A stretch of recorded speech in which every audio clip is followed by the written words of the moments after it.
Hey, it's me, Renee.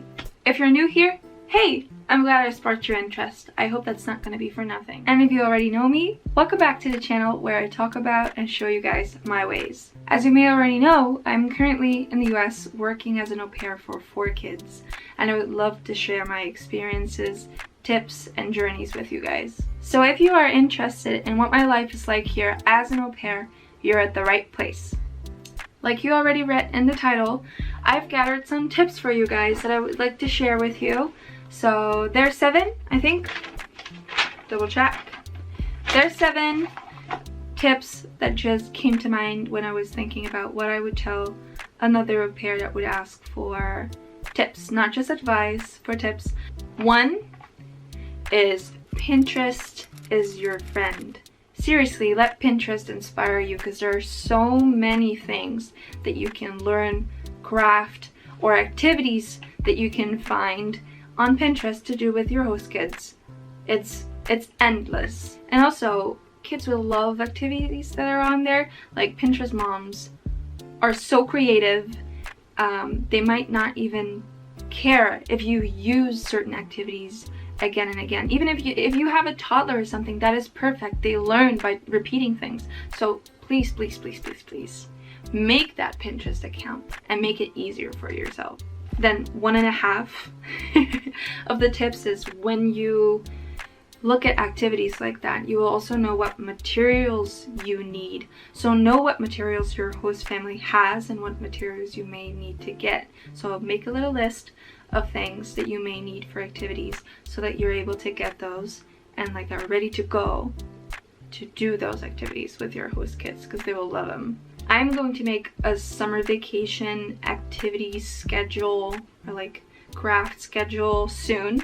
So consider subscribing if you want to see me do that. I'm gonna make a video out of it and like tell you guys what my plans are, so you can copy some of them if you feel comfortable doing so, because summer vacation is starting in 2 weeks. And am I ready? No. So we're planning those, and that rolls into my second tip really easily. Actually, I haven't thought of that. My second tip is have a plan. Know what you're gonna do for the day, and like, don't panic. Don't make it this big activity that you need all the materials for and like the kids need to focus on for an hour. It could be something simple. It can be painting. Choose something to paint if they're old enough to like make a dinosaur, for example. Keep it simple, but do know what you are gonna do that day. You don't even have to announce it. You will just have in your mind, okay, when baby is having a nap, for example, I'm gonna paint with a toddler. Or after the lunch, we are gonna take a walk and look for numbers and see if the child recognizes the numbers. If your child is older, there are many other activities you can do. Look at Pinterest. You'll find them. Just know something that you're gonna do that day, even if it's just a normal school day. That actually was tip 3, so keep it simple, stupid. Just keep it simple, because I see myself worry way too much about if the kids will like this activity and do it. If they may not like the activity, but sometimes they will still do it for a little bit. If the other children are doing it, if you have more, they'll do it for a little longer. It doesn't have to take ages. It can be 5 minutes. Look at how your kids are doing during the day though. Like, if they're really tired, what about a rest time? Read a story, read a book. Make up stories. My toddler loves to make up stories. And you say a line, they say a line. It could be so simple. Don't worry too much. It will be fine. Number 4 is a tip that I call tactic choices. I don't know if that's the right word, but tactic choices, it is. Wow.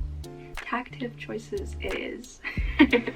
So this is a great hack if you actually have younger children. What I mean is, you give the child a choice so that they feel included in what you're about to do. For example, I really like to take walks with the youngest 2. But instead of your child like repeating, can we go home? I don't want to do this. I don't want to go on a walk. I want to stay here. You can be like, okay, we are going on a walk. Would you like to bring a book, or would you like to bring a toy?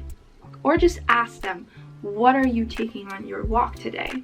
Give them a choice that has to do with your activity, because they will feel included and like want to actually go on a walk with you, or they still don't want to go on a walk, but it's better because they have that snack or they have that book. It'll take their mind off of the fact that they're actually going on a walk or they're actually going to clean up. Tip 5 is to always be prepared. So have emergency things with you. It's pretty self-explanatory. It's just like a list of things that you need, and it's also really simple. So you go on a walk, you go to the playground, whatever you're doing, bring water, snacks, bandages, extra clothing, personal hygiene things for yourself, but also for your children. If you have a baby or a toddler, bring diapers, bring wipes, take it with you. Even if it doesn't seem necessary, you might need it and you will thank yourself later for having it. I have a list of numbers that I can walk up to someone and say, hey, can I please use your phone? Even if you're by yourself, not even with the children, you're able to rescue yourself in any situation. So I went into this way more serious than I may have wanted to be, but yeah, I just think it's very important. You are in another country, be sure that you can save yourself in any way possible. Okay.